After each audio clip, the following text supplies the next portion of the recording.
دھوکہ دینے کے 1000 طریقے ہیں، لیکن سب سے گھٹیا طریقہ پیار اور ہمدردی کا دکھاوا کرنا ہے۔ کسی سے محبت ہو جانا عام سی بات ہے، پر اس محبت کو نکاح کے منزل تک پہنچانا نسلی لوگوں کا کام ہے۔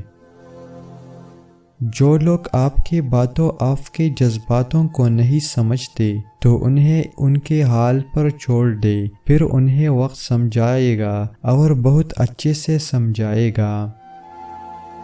آپ کے افکار اور نظریات کا اندازہ آپ کی گفتگو سے لگایا جا سکتا ہے۔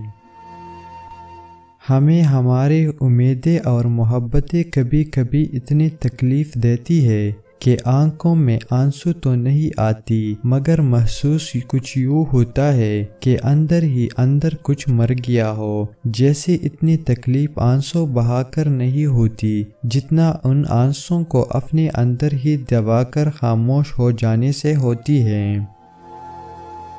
روحانیت کانٹوں کے درمیان پھول بننے کا نام ہے، اندھیروں میں روشنی کا نام، اور نفرتوں کے درمیان محبت بانٹنے کا نام روحانیت ہے۔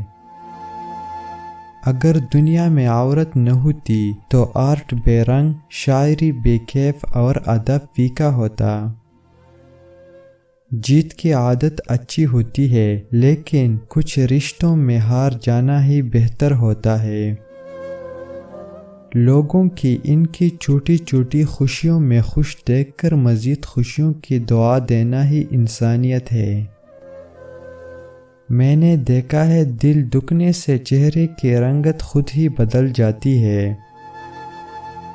بڑے خواب سجائے، کیونکہ جو چیز آپ کے تصور میں نہیں وہ حقیقت کا روپ نہیں دھار سکتی۔